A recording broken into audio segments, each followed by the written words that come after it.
میں گزشتہ کئی برسوں سے قریباً ہر دوسرے برس پاکستان کا دورہ کر چکا ہوں۔ ایک مرتبہ میں خاص طور پر اپنے دوست ایم رحمان کے بیٹے کی شادی میں شرکت کرنے کے لیے گیا اور ایک دوسرے موقع پر منظور قادر یادگاری لیکچر کے لیے گیا۔ میں لاہور کی گلیوں میں آزادی کے ساتھ اور بغیر کسی محافظ کے گھومتا پھرتا رہا۔ میں نے اپنے بچھڑے ہوئے دوستوں منظور قادر، اس کے چچا سلیم اور محمد انور کی قبروں پر خراج عقیدت پیش کرنا معمول بنا لیا۔ میرا تعلق چند ہی لوگوں تک محدود نہیں تھا۔ ہر مرتبہ جب میں گیا میں نے نئے دوست بنائے، ان کے گھروں میں مدعو کیا گیا۔ جب وہ دہلی آئے تو مجھ سے آ کر ملے۔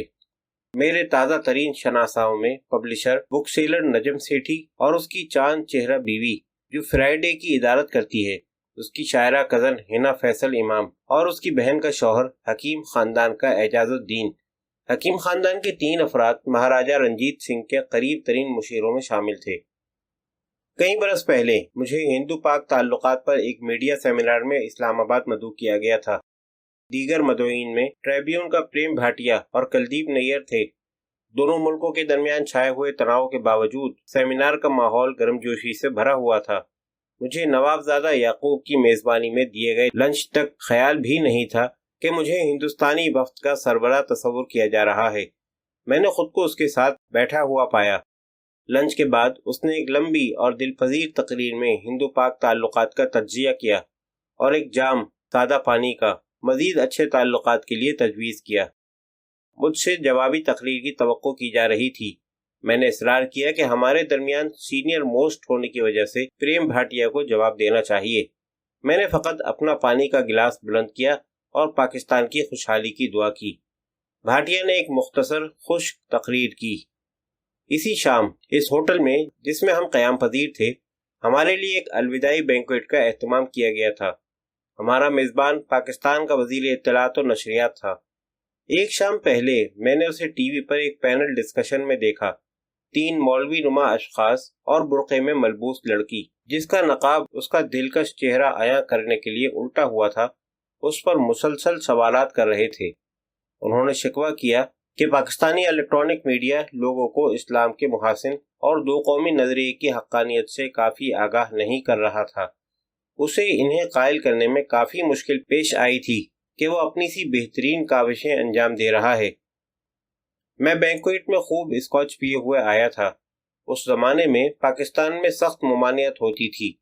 ایک مرتبہ پھر میں نے اپنے آپ کو میزبان کے دائیں طرف بیٹھے ہوئے پایا۔ بھاٹیا نے مجھے کہا، بچو، اس مرتبہ تمہیں خود تقریر کرنا ہوگی۔ ہمیں وزیر کی تقریر کی ایک ایک طبع شدہ نقل تھما دی گئی۔ میرے ذہن میں دھندلا سا تصور بھی نہیں تھا کہ کس طرح جواب دینا ہے۔ یہ میری بھوک کو برباد اور میرے اندر موجود وسکی کو کھٹا کر دیتا۔ جب میں تقریر کرنے کے لیے کھڑا ہوا تو میں نے وزیر کے گزشتہ شام ٹی وی پر شکنجے میں کسے جانے کا حوالہ دیا۔ میں نے سامعین کو بتایا کہ ممانعت کے باوجود میں اسکاچ کا اپنا کوٹا پی چکا ہوں، اور اگر وہ اس حوالے سے کچھ کرنا چاہتے ہوں تو جلدی سے کر لیں، کیونکہ میں چند گھنٹوں میں ہندوستان واپس پرواز کر جانے والا ہوں۔ مجھے نہیں معلوم کہ پاکستانی پریس نے میری تقریر کی رپورٹنگ کس طرح کی، کیونکہ میں صبح سویرے دہلی جانے کے لیے اسلام آباد سے لاہور چلا گیا تھا۔ میں پاکستانیوں کے خرچے پر آخری مرتبہ لاہور ایئرپورٹ پر پھنسا۔ کسٹمز اور امیگریشن سے گزرنے کے بعد مجھے سیکورٹی کا سامنا کرنا پڑا۔ ایک شخص نے میری پگڑی اور بدن پر میٹل ڈیٹیکٹر پھیرا۔ جو ہی وہ اسے میرے وسط کے اوپر لایا، ایک بلند آواز آنے لگی۔ وہ رک گیا۔ میں اپنے وسط میں کیا چھپائے ہوئے ہو سکتا تھا؟ اس نے دوبارہ کوشش کی۔ دوبارہ ایک بلند آواز نکلی۔ جناب، فولادی ہے، میں نے اسے بتایا۔ وہ میری زپ تھی جو اسٹیل کی بنی ہوئی تھی، تاہم میں نے جس طرف اشارہ کیا تھا وہ سمجھ گیا اور اپنے ساتھی سیکورٹی افسران کو جو میں نے کہا تھا وہ بتانے کے لیے دوڑا۔ وہ مسکراہٹیں بکھیرتے ہوئے مجھ سے مصافحہ کرنے کے لیے آئے۔ اپریل سن 1984 میں مجھے پاکستان فورم نے کشمیر پر ایک سیمینار کے لیے مدعو کیا۔ میرے پاس اس موضوع پر کہنے کو کوئی زیادہ نئی بات نہیں تھی، تاہم میں نے دعوت قبول کر لی۔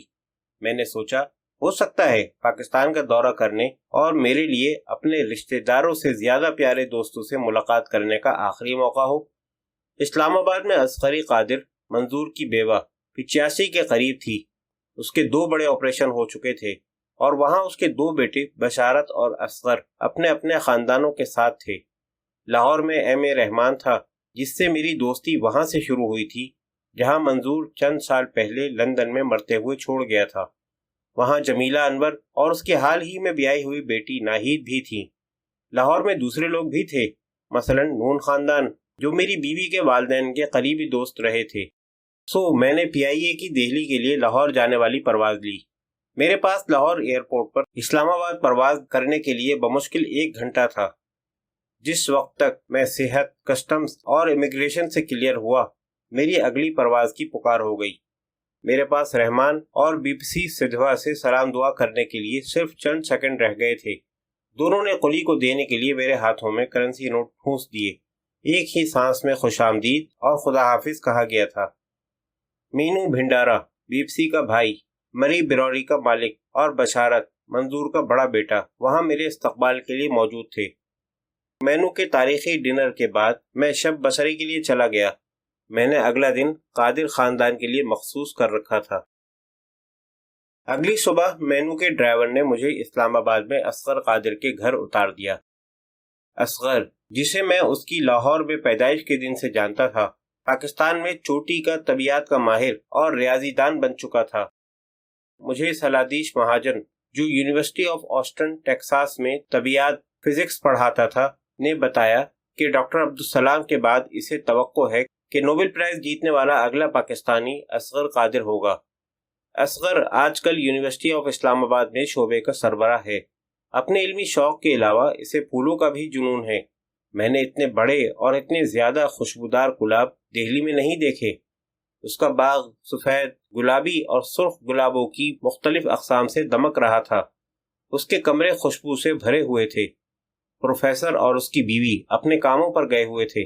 ان کے بچے اسکول گئے ہوئے تھے۔ میرے پاس اصغری کے ہمراہ گزارنے کے لیے 3 گھنٹے تھے۔ وہ ایک بہت جذباتی جھپی تھی، جس میں یوں لگتا تھا کہ ہمارے ایک دوسرے کو جاننے کی آدھی صدی ایک نظر میں گزر گئی ہو۔ جذبات سے میرا گلا بھر آیا اور میں چند منٹ تک بولنے سے قاصر رہا۔ میں ایسی صورتحال میں خود کو احمق بنانے کی طرف بہت مائل ہوں۔